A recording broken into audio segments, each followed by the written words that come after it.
Welcome back to section R7. Let's go to a problem like number 11. So once again, we have a proportion. To solve, we can cross multiply. So we have here is 4 times x minus 4 times x plus 4 equals 4 times x squared plus 2x minus 8.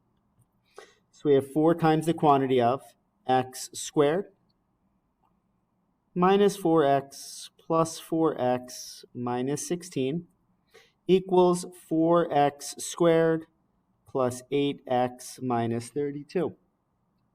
Now on the left-hand side, when we combine, the 4x's cancel, so it's 4 times x squared minus 16, and that still equals 4x squared plus 8x minus 32.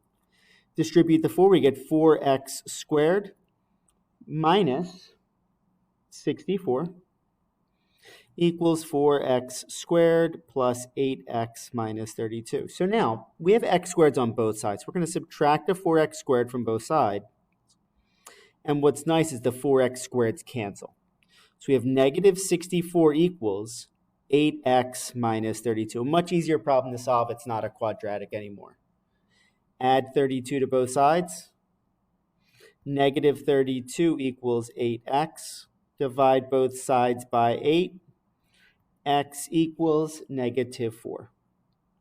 Once again, check for extraneous. Here, if we put a negative 4, and the easiest one is look at this one. 4 over, now you see that x plus 4, what that's going to be? It's 4 over negative 4 plus 4, which is 4 over 0. That's not allowed. That answer is extraneous. So once again, if we only had one answer and it didn't work, no solution. Be on the lookout for causing division by 0. If a value causes division by 0, it's no good. Let's go to the next page, please. Let's go to a problem like number 13. Another proportion. Cross multiply. X times x is x squared. 2 times 2 is 4. Now we're solving for x. So take the square root of both sides. X equals, and don't forget, 2 solutions. Plus or minus, and the square root of 4 is 2. Positive 2 doesn't cause division by 0, and no, neither does negative 2. They're both valid. And let's do one more. Let's go to problem number 18 on the next page. Now, we have more than one fraction. Let's multiply everything by the LCD. So for my LCD, I want to include an x minus 3. That takes care of this, and then takes care of that one. And an x minus 5. That takes care of this one and this one. So all of our denominators are accounted for. So multiply each fraction by x minus 3, x minus 5.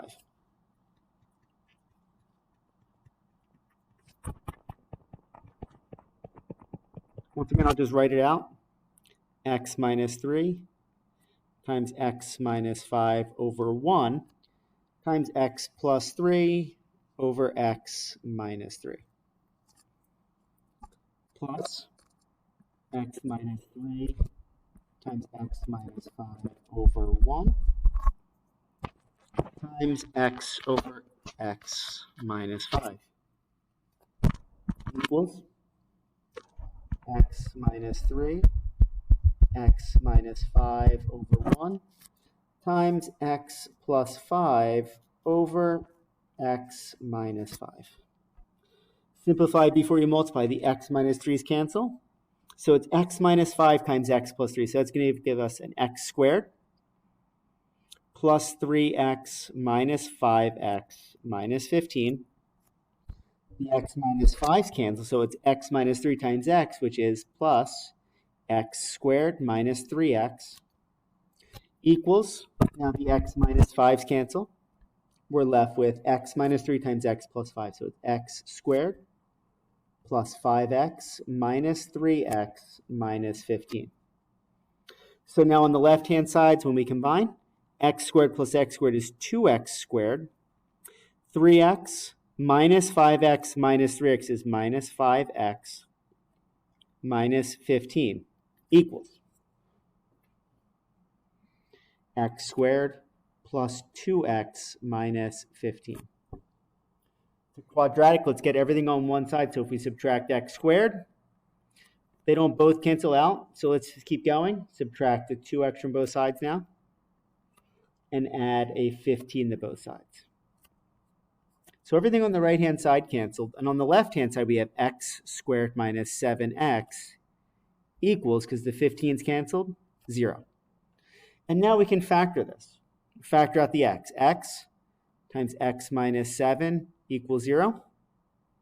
Now that it's factored, x equals 0. X minus 7 equals 0. So x equals 0 and x equals 7. By putting a 0 in for x, it doesn't cause division by 0 here, or here. So x equals 0 is fine. 7 minus 3 is fine. 7 minus 5 is fine. And 7 minus 5 is fine. So both of those solutions, the 0 and the 7, are valid. Okay, I'll give you some more practice problems from the packet. Thank you, and I'll see you in the next video.